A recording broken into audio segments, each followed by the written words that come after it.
Many of the tallest buildings in Tyne and Wear are all located in Newcastle. The regional capital has a varied history and typologies of high-rises that continue to shape the skyline and the character of the city to this day. What's unique about Newcastle Skyline is its unique landscape character. The River Tyne flows through the city in a deep gorge.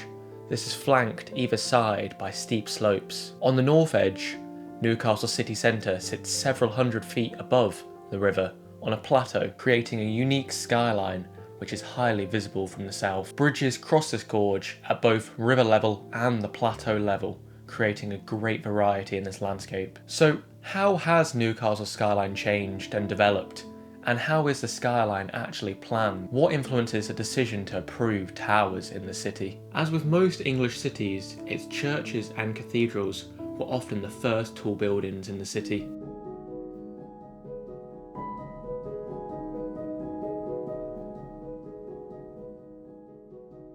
One of the tallest structures in the city for a considerable period was the Castle Keep, constructed in 1177. This still stands proud on the skyline, now surrounded by a modern city centre. The castle itself has been repointed and repaired at various periods over its lifespan, including its distinctive turrets, completed by the town corporation in 1812.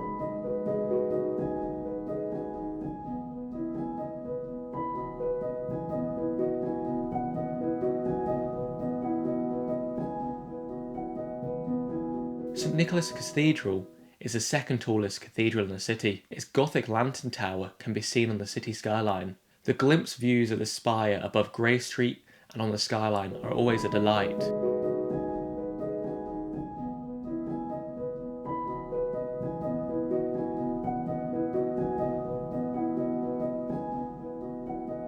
St Mary's Cathedral is the tallest cathedral in the city, constructed much later than the St Nicholas Cathedral. This thin spire can be seen from much further across the city's landscape.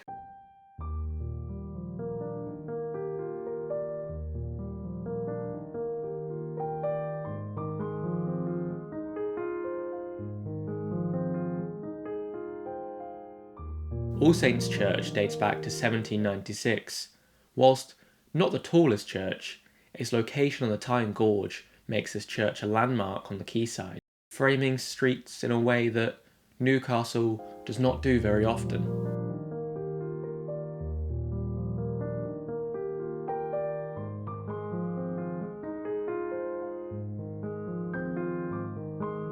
The bridges form a key part of the skyline of the city when viewed from the River Tyne. These tower above the buildings and create a bridgescape unlike anything else in the world. 7 bridges cross the river in the centre of Newcastle, each varied in history and design.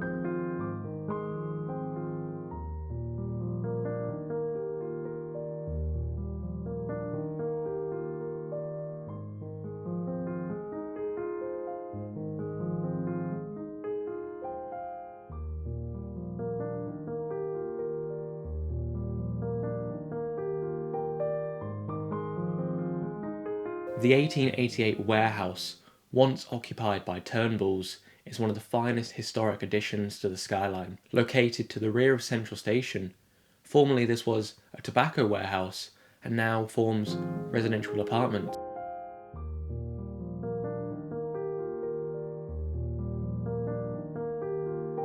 There was once another mill on the north bank of the Tyne known as Spiller's Mill, whilst this did not boast such fine brickwork as the Baltic. This mill was demolished in 2012. In 1958, it was calculated that of 88,000 houses in the city, 10,000 would have to be cleared. Through the 1960s, government incentives for tower blocks led to a rise of this type of development in cities and towns up and down the UK, the result of which was the creation of prefabricated concrete blocks, normally in residential neighbourhoods and not city centres. Their location was contrary to the usual metric that causes towers, which is normally land value. Prefabricated towers of this period were often constructed in low-lying residential neighbourhoods, where the usual land value argument was not valid. Newcastle Planning Department at one point in time had more power than any other planning department in the country. With this power, they set on a scheme of slum clearance, and with a vision to build cities in the sky. Two identical towers exist to the east of the city centre. These are Vale House and Shieldfield House. These concrete system-built tower blocks stand tall within low-rise residential neighbourhoods. This makes the juxtaposition of these towers even more dramatic in the landscape. Vale House, from its name, lies within Jesmond Vale, a steep river valley of the Ousebourne River. When constructed, it was the tallest building in the city from 1967 till 2020. However, even with its 26 floors, it was not highly visible on the skyline due to being located at the bottom of the valley. Its twin of Shieldfield House has a much more dramatic appearance, especially when viewed from the central motorway as this crosses the town moor.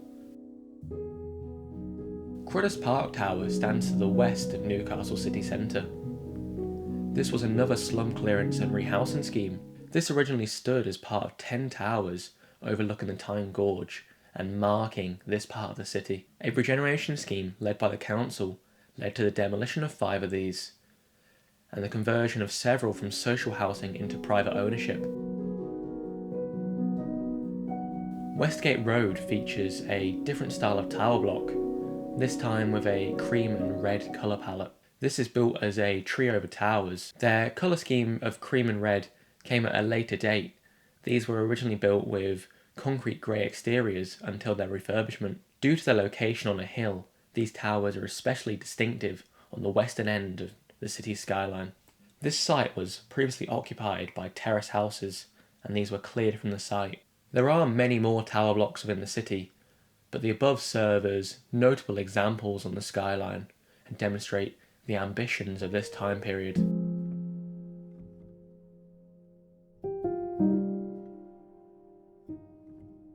Office developments transformed many UK cities from the 1960s onwards. Newcastle had a slower influx of these type of developments than many other northern cities. However, there are a few tall office buildings in the city. One of the most notable remaining towers is the Scottish and Newcastle Brewery's offices, located on Gallagate. This was an office block for the brewery, following them moving from their offices on Percy Street. This shows a transformation from the low-rise, decorative office building into a modernist 11-storey office block. This was constructed in 1965, demonstrating the changing architectural trends at the time. However, in 2005, the brewery closed, and much of the brewery site was demolished. However, this building was retained and converted from an office into a hotel. This now forms the Sandman Hotel, and is the only building left on the site from its former brewery use. Other similar aged office towers, such as Wellbar House on Gallagate, were demolished, meaning this style of office block is becoming more of a rarity in the city.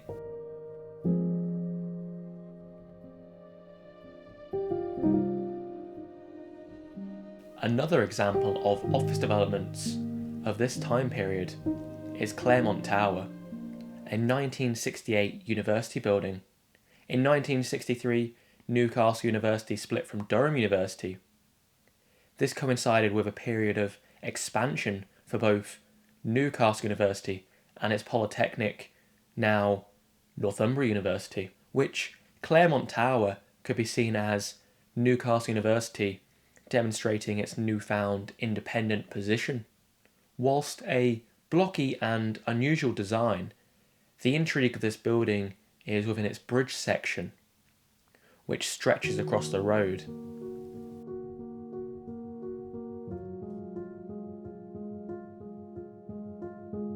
The signature office building of this time period is Newcastle Civic Centre, often called the finest post-war office building in Newcastle. The Civic Centre was completed in 1967.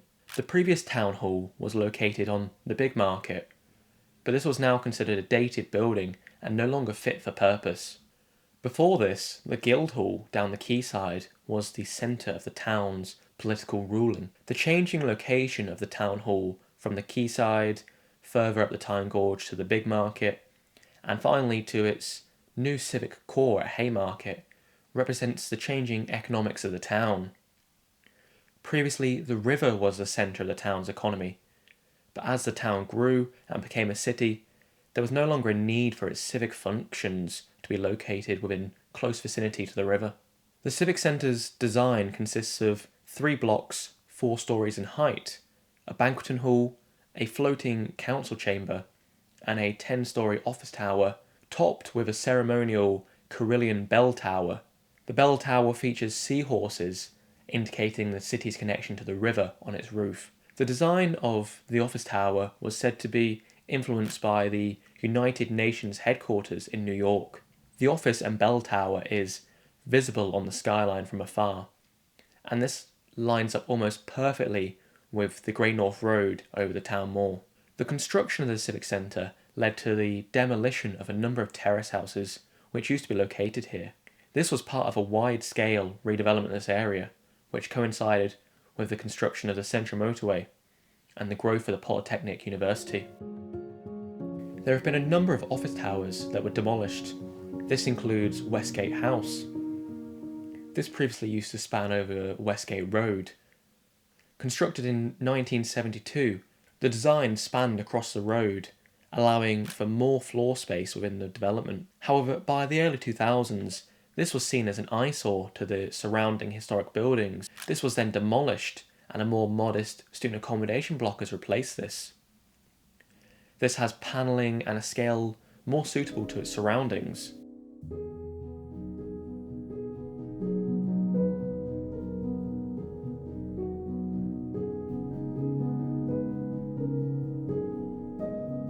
The leafy green streets of Gosforth are not the place you'd expect to find a residential tower. In contrast to the social housing tower blocks, which were prevalent during this time period, this tower was aimed at the middle classes. It is best viewed from the town moor, and is one of the few buildings to respond to the vast open scale of the moor. The flats offer great views over this green space. Montague Court was constructed in the early 1960s. Its design features a lower block of 7 stories and a tower element in a Y shape. The tower originally featured a restaurant in the top floor of the building, which no longer operates. These homes are still marketed as luxury properties almost 60 years after its original construction. This was the planner's masterpiece, a gigantic apartment block designed to rehouse the biker community.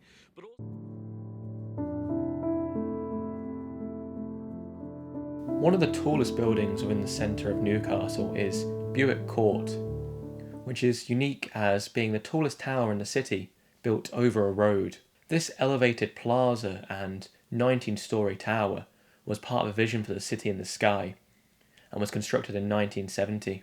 This vision was never completed, and now only the remnants of this remain. The tower was originally constructed with a concrete outer shell. This was later reclad in the early 2000s. Due to its location, views of this from within the city centre is actually limited. It's actually best seen across the river in Gateshead, either at Windmill Hills or the Sages Plaza to the west. The Biker Wall is one of the longest Grade 2 listed buildings in the UK. This innovative social housing project transformed the biker neighbourhood of the city. The development consists of a number of low-rise parts protected by a tower wall element. The tallest part of this is known as Tom Collins House, which forms a residential tower, visible down the Tyne Gorge from the city centre. Unlike many of the other social housing blocks, which are constructed of concrete panelling, the exterior of Tom Collins House features bright, colourful cladding and a number of balconies. The scheme was designed by architect Ralph Erskine, and the Biker Wall is a landmark of the eastern end of the city.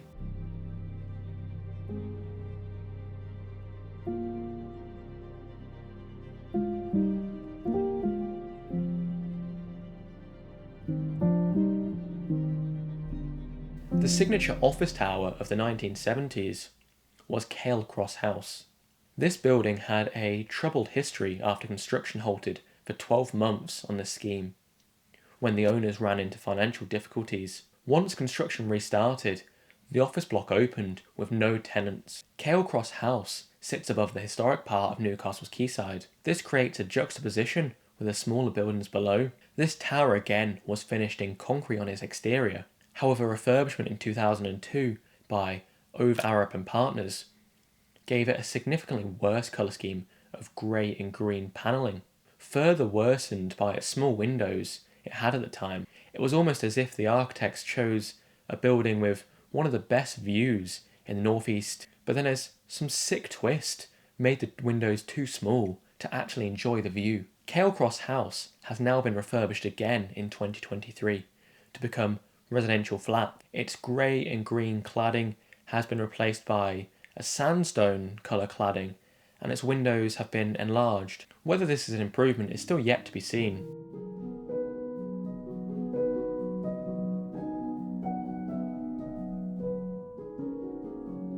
The other considerable office scheme within the city centre at this time was the Pearl Assurance Building, standing on the corner of Pilgrim Street and New Bridge Street. This replaced a building of the same name on the site, but what was previously a detailed facade with an intricate tower was replaced by a brutalist office, an 8-storey tower.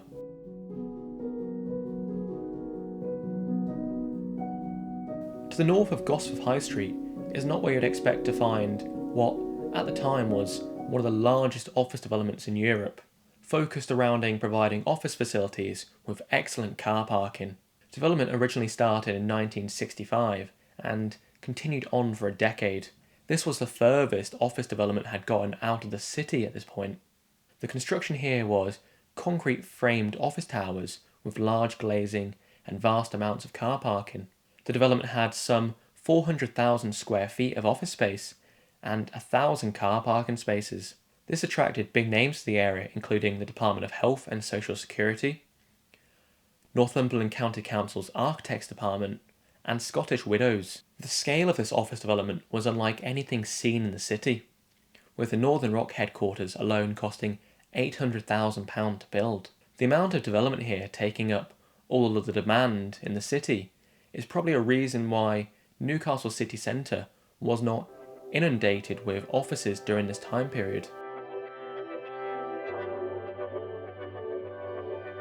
The 1990s were a slow decade for tall buildings in the city, with no major additions of office or residential towers. The tallest structure built was the Leazes and Milburn stand at St James's Park. This significantly expanded the stadium up to its current capacity of 52,350 people.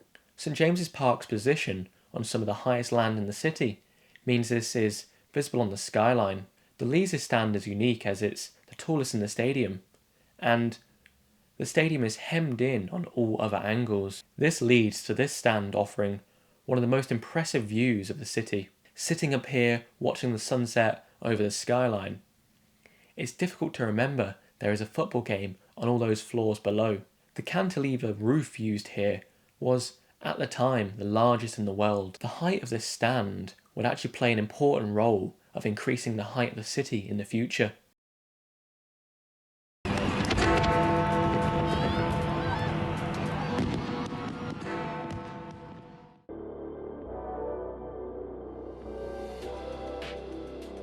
The other addition was located on the quayside and formed Fourth Banks Tower.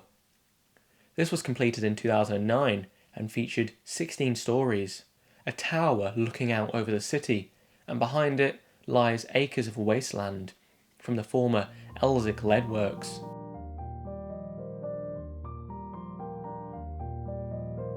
The 2010s only brought one tall building to the city, which was The View, a blue cladded student accommodation block.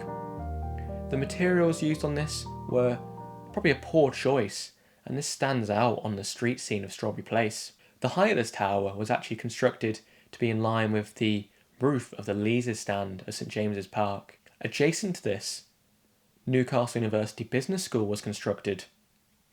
This has a better choice of cladding than its neighbour. Its design is also improved by a facade that leans in on itself at the top. This is actually hard to view now from other developments in the area.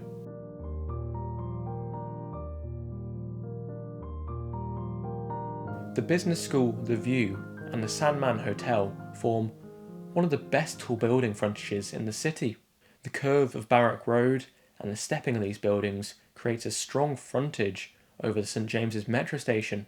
This is enhanced by the lack of any other buildings blocking this view.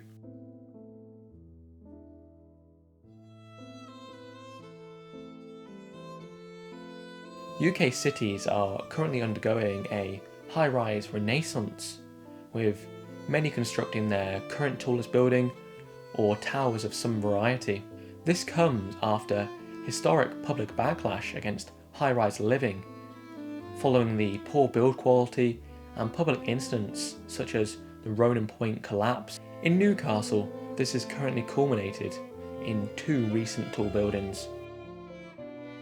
Bank House is a new speculative office tower, sitting as a showpiece on the entrance to the city from the Tyne Bridge.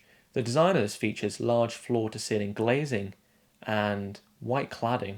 On the whole, this doesn't look bad, but its flaws can be seen on the eastern elevation, where the building's core and services leave a less visually interesting facade. Bank House Tower is 10 stories in height.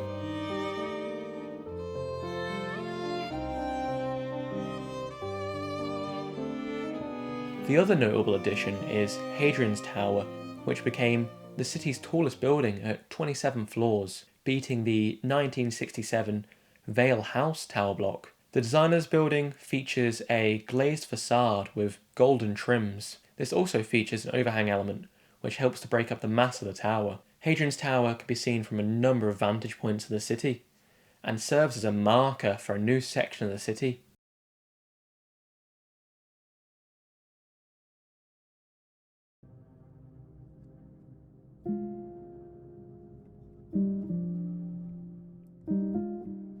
There are a number of notable schemes proposed for Newcastle in regards to tall buildings, with 3 currently proposed. This is more than has actually been proposed in the last decade. But it has to be said, other UK cities are constructing many more tall buildings than Newcastle, which is either a good thing or a bad thing, depending on your stance on them.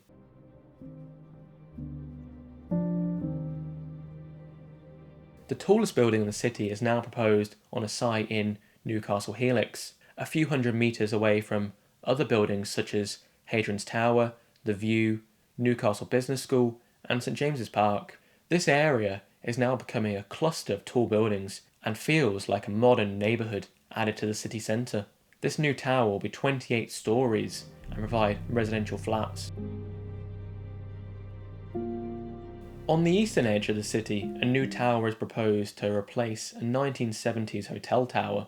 This is proposed by the Gainford Group and consists of a glass-clad skyscraper. The released renders for this are blocky and do little to improve the skyline of the city.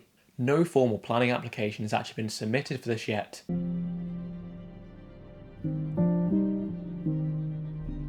Malmo Quay is another site which has a tall building proposed. This is a vacant site at the mouth of the Ousburn River.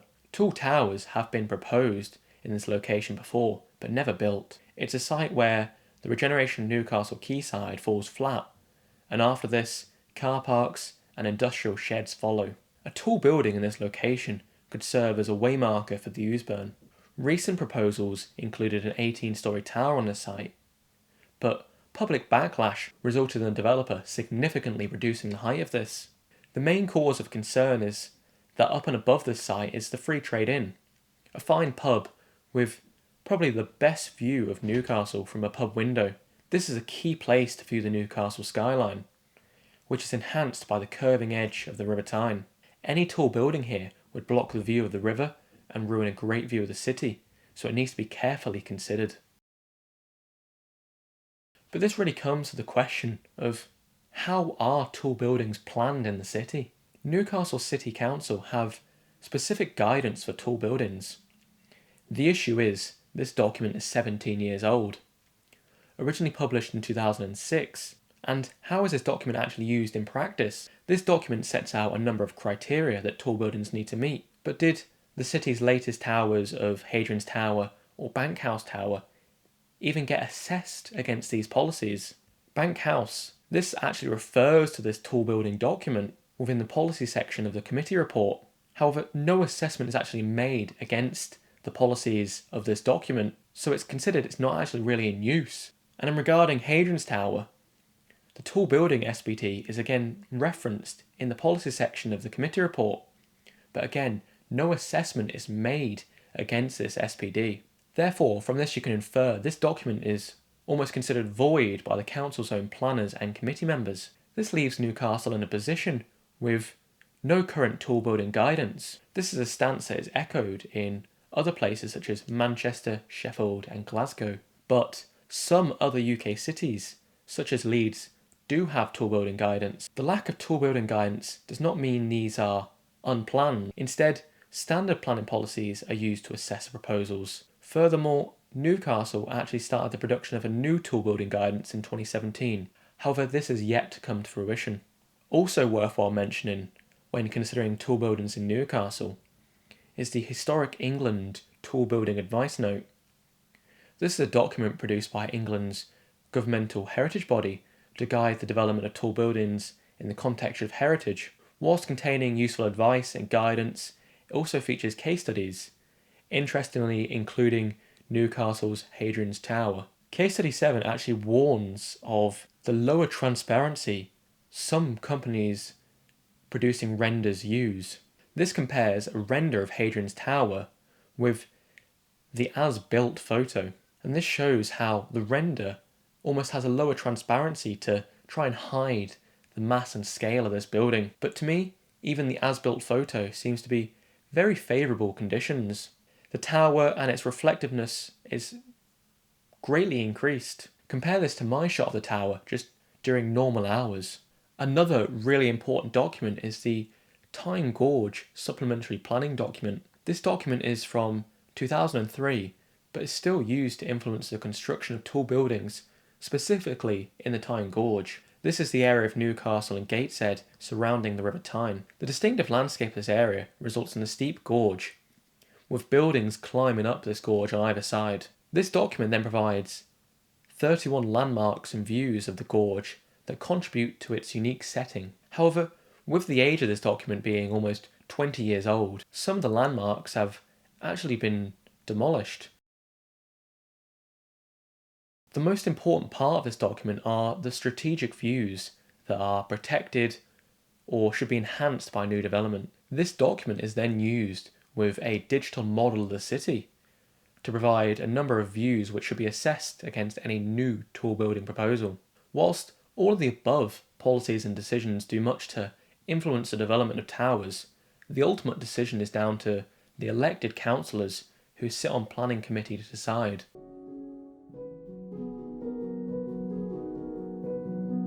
Historically, new buildings were assessed using the city model located within the civic centre. This is a wooden model created to display the skyline of the city. A tool could be then used, similar to a periscope, which allow for a rudimentary form of street view. As time went on, wooden buildings were slowly replaced by foam due to the ease of construction. This model is no longer updated, and the city no longer has any resident model makers. Nowadays, Northumbria University have created a 3D model of the entire of Newcastle. This includes all correct building heights. I'm Dr. James Charlton.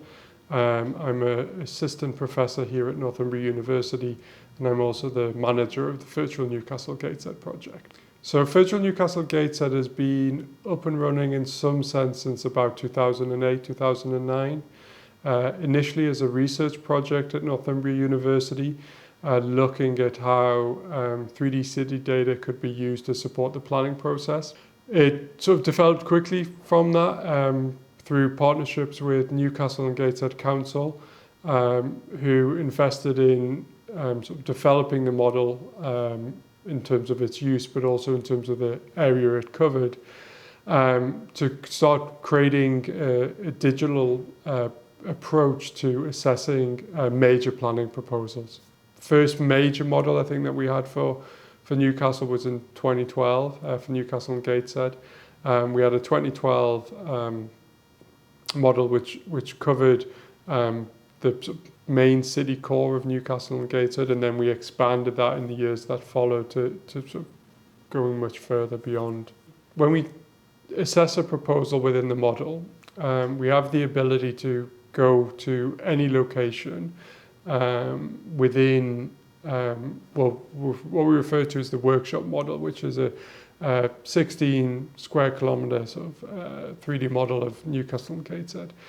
So we have the ability to go to any point in that model to test a view. When we are testing views within the model, they can be dictated by what we would refer to as a ZTV, zone of theoretical visibility, which would highlight potentially on a map where that proposal might be seen from.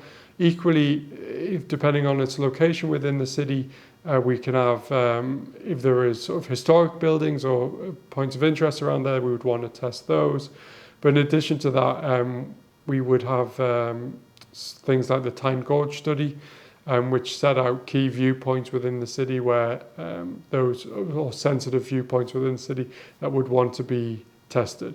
But it would depend largely on the scale of the proposal and where that proposal is being set, because we would be able to identify or have an understanding initially of what views or areas within the city would be impacted by it.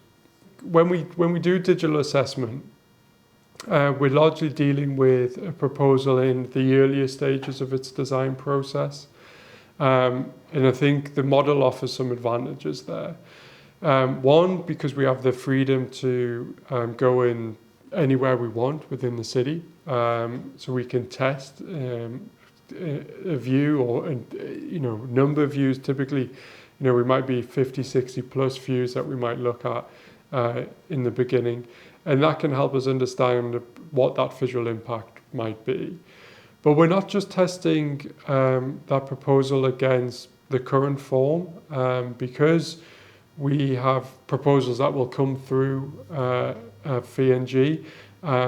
Once those proposals are consented, even before they're built, they can appear within the virtual Newcastle model.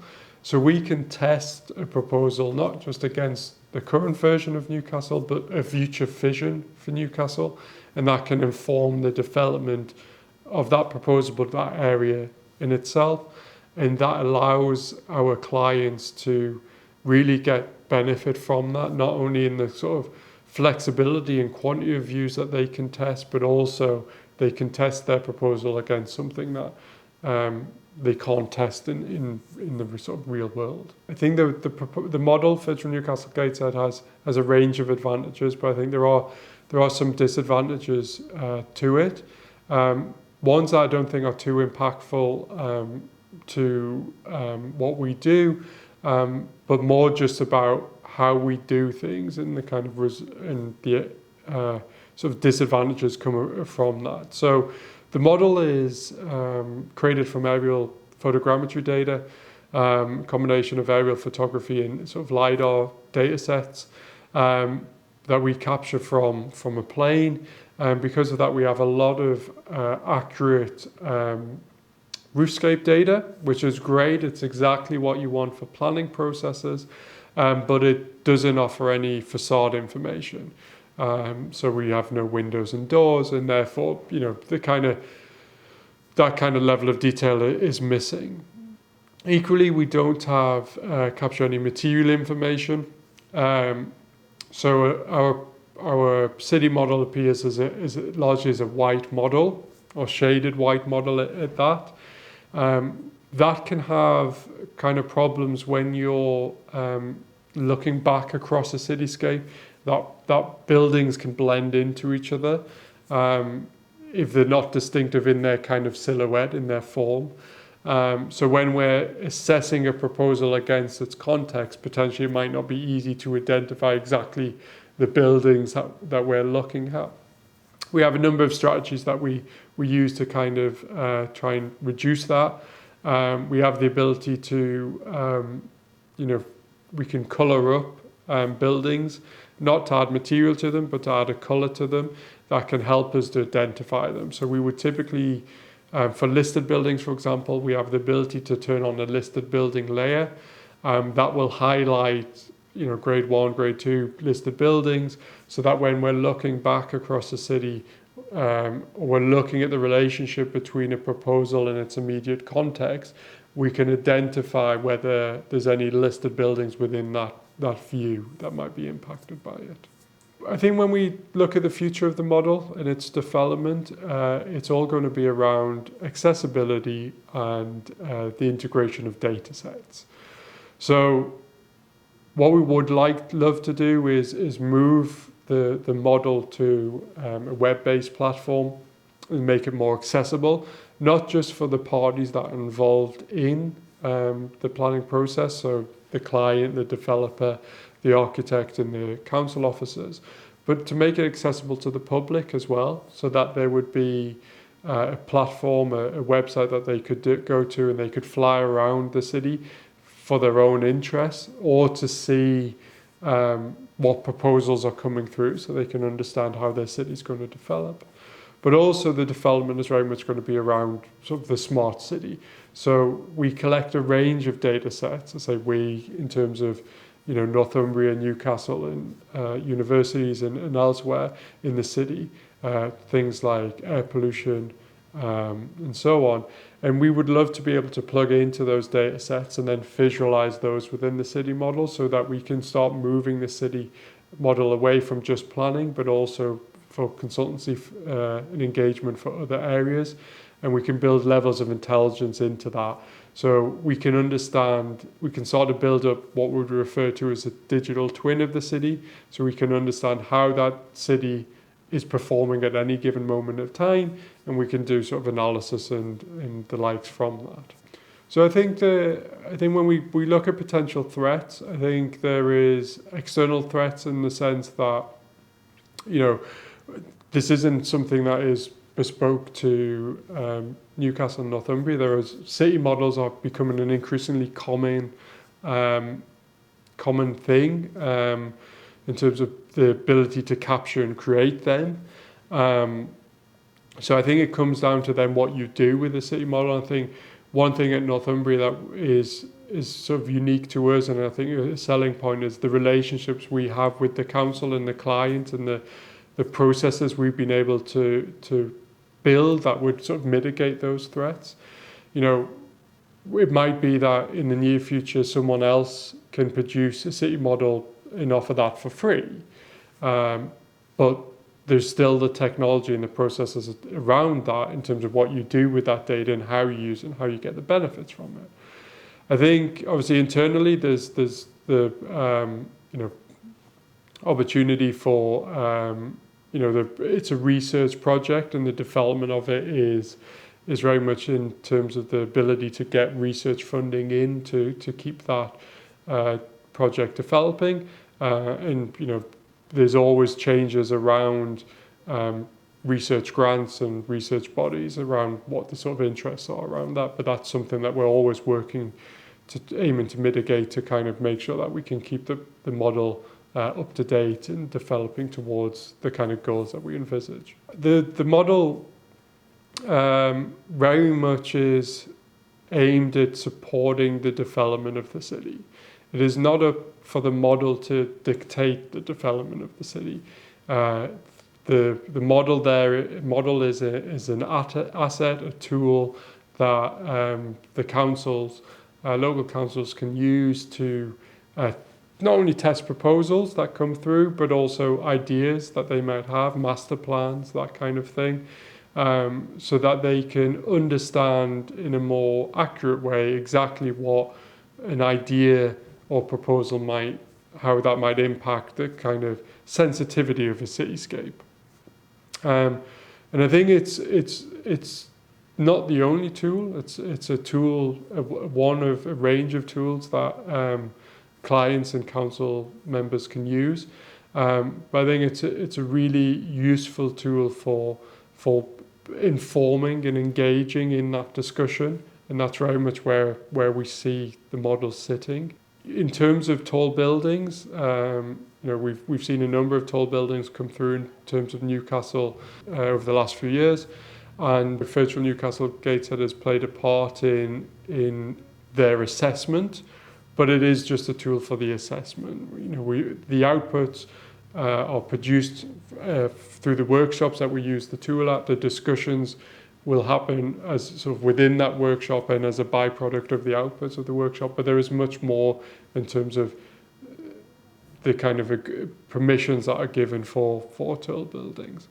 But around tall buildings, what we could do with the model is we can take the idea of tall buildings and we can place hypothetical tall buildings in locations within the city to understand exactly potentially where tall buildings, if that is a way that we would go, where they would best sit and what that impact might be, especially given the topography of, say, for example, Newcastle, and the height change between the quayside and the city centre and the impact that a tall building might have, would be different at the quayside level to, say, for example, in relation to the helix towards the top of the hill. So I think the flexibility to do that and the ease to do that is a great strength for what Virtual Newcastle Gateshead is. The city also has a number of unbuilt schemes that never came to fruition. For the most part, these have actually benefited the skyline and would have likely become eyesores.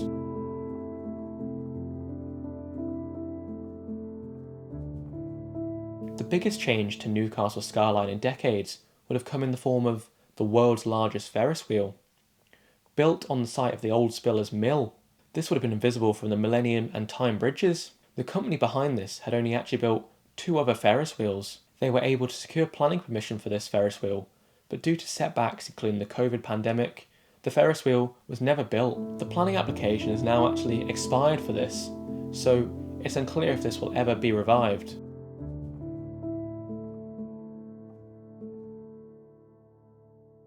The quayside regeneration has replaced derelict Dockland with a leisure and office destination. This project was led by the Tyne and Weir Development Corporation and based on a master plan by Sir Terry Farrell. The original master plan would have seen all the land from the Tyne Bridge to the mouth of the Ousebourne River developed into housing, offices and restaurants. Great progress was made with this, with the majority of the area developed over the corporation's lifespan. However, at the mouth of the Ousebourne, they were not able to finish this work. This site was originally going to be developed with housing similar to those flats adjacent to the site. Over the years, many schemes have been proposed here, but most notable are 2 separate towers. The first scheme, known as the Wimpy Tower, this would have capped off the quayside's regeneration.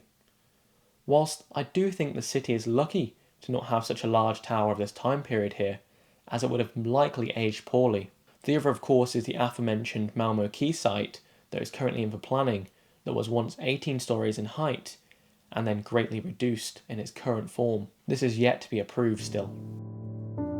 During the original design for the Eldon Square shopping centre, it was the council's desire to bring in world-famous designers for the scheme. Arne Jacobsen, a famous architect of the time, was thrown around as a potential option. There are versions of the plans for Eldon Square which would have featured a hotel tower located within Old Eldon Square. This would have likely been a brutalist construction. This tower was never built. Whilst significant harm was probably already done to Eldon Square through the creation of the shopping centre, the tower would have been likely worse.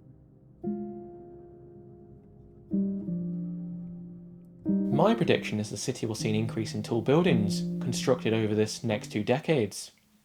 It will take careful planning to ensure these do not harm, but enhance the cityscape of Newcastle, and in particular the Tyne Gorge. Many cities often try to cluster their tall buildings for the improved visual appearance of these. We are already beginning to see this on this Newcastle Helix site by St James's Park. Newcastle city centre is made up of a conservation area that should deter any tall buildings being constructed within this. Therefore, new tall buildings are likely to be constructed at either side of the city centre or within the quayside area. This will result in the city centre being surrounded by tall buildings on its eastern and western flanks. This will need to be carefully undertaken to not impact on the historic core of Newcastle, including its streets created by Richard Granger. Newcastle has been lucky so far. The region's slower development might have saved it from early 2000s poor quality cladded buildings